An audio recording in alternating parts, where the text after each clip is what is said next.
Hello everyone. So in the last video we have seen what a pull down circuit is and how do we create the connection for the particular pull down circuit, and where is the ground should come and where is the plus 5 should come, and when you release the button or at initial state what is the state of the pin, and when you press the button what is the state of the pin, and again when you release the button what is the state of the pin. And also we have seen the state change when you press the button and the state change when you release the button. So now we will quickly go to the code and see what we can do with this. Okay, so since we have seen the code already, this will not be a hard thing to you, I hope. So that is why I have already explained you the code one time, and now we are coming back to this again so that you will not feel you will not get a strange feeling. Okay, so let's assume we are taking the pin to digital pin to not 53 but let's say pin number 2. Let's say this pin. Okay, because 53 is a big number, so I will go for a small pin number. Okay, so first we have to say pin mode, so you know all those things I already explained you. 2 and input, yes or no? Yes, that's fine. Then also, since I'm planning to do a serial communication, so I will write serial dot begin 9600. This is all fine, right? So that's all you have to do. So, and I have an integer x. I will tell you why I am having that. So in the void loop I will write the keyword to digital read take the digital input to pin number 2. So that is digital read 2. Okay, then as we normally see in the previous videos also, I want you to understand, when we take a digital input we have to assign it to a variable. So that is why I have declared an integer variable as a global variable. So I will say x is equal to whatever the digital read value. So what will happen, this digital read value, so 1 or 0, high or low, will be stored in a variable name will be stored in the memory location, and the memory location will be named as x. You understand that? Okay, we studied those things very clearly in the earlier videos. So now what we have done is we have read the digital input value of the pin number 2. So we know if we don't press the switch,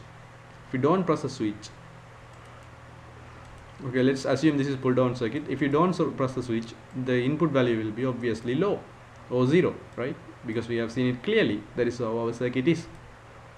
So I'm saying it, assume I am writing the code for a pull down circuit. Okay, so then what I will do is I will serial begin serial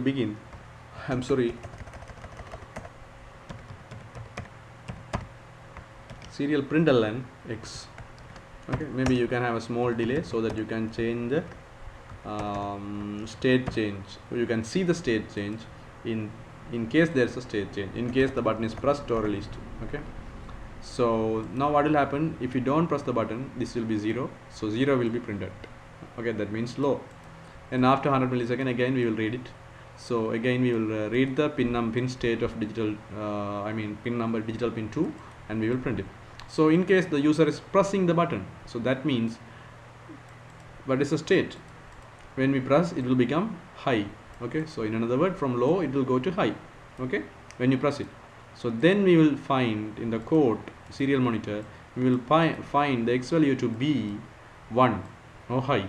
Okay, so that value 1 or high will be now printed when you keep pressing it. Okay, until you release your hand, 1 will be pressed, 1 will be printed. So then what you will do is you will release your hand, you will take your hand off. That means the button is released. Okay, then what will happen, it will move from high to low now again. So that means when you release it, pin state will become low, that means 0. So now again serial monitor will print you 0 values. Okay, that means low values.